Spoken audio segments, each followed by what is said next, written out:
Le second livre des rois, chapitre 12.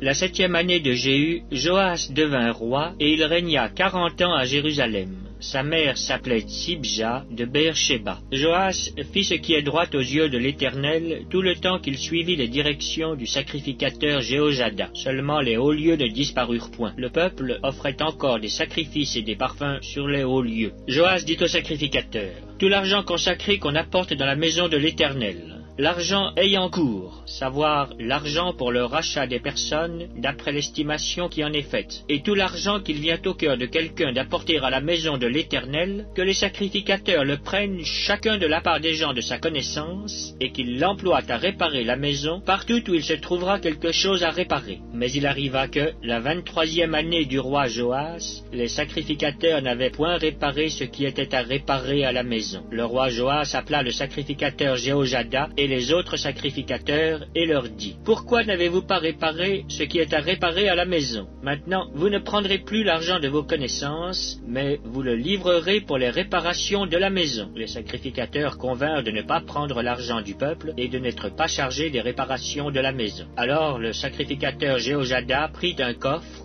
perça un trou dans son couvercle et le plaça à côté de l'autel, à droite sur le passage par lequel on entrait à la maison de l'Éternel. Les sacrificateurs qui avaient la garde du seuil y mettaient tout l'argent qu'on apportait dans la maison de l'Éternel. Quand ils voyaient qu'il y avait beaucoup d'argent dans le coffre, le secrétaire du roi montait avec le souverain sacrificateur, et il serrait et comptait l'argent qui se trouvait dans la maison de l'Éternel.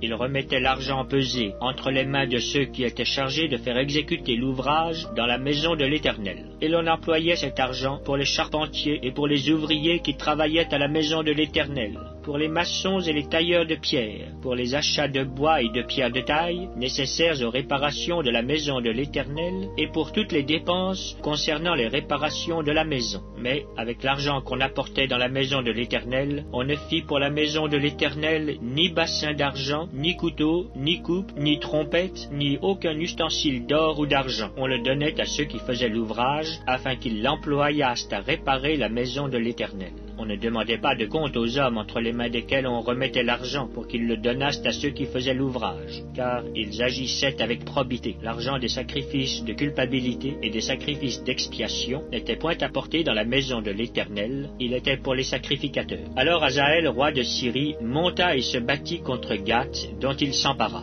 Hazaël avait l'intention de monter contre Jérusalem. Joas, roi de Juda, prit toutes les choses consacrées, ce qui avait été consacré par Josaphat, par Joram et par Achasia ses pères, rois de Juda, ce qu'il avait consacré lui-même, et tout l'or qui se trouvait dans les trésors de la maison de l'Éternel et de la maison du roi. Et il envoya le tout à Hazaël, roi de Syrie, qui ne monta pas contre Jérusalem. Le reste des actions de Joas et tout ce qu'il a fait, cela n'est-il pas écrit dans le livre des chroniques des rois de Juda? Ses serviteurs se soulevèrent et formèrent une conspiration. Ils frappèrent Joas dans la maison de Mio, qui est à la descente de Sia. Josachar, fils de Chiméat, et Josabad, fils de Shomer, ses serviteurs, le frappèrent et il mourut. On l'enterra avec ses pères dans la ville de David. Et Amatsia, son fils, régna à sa place.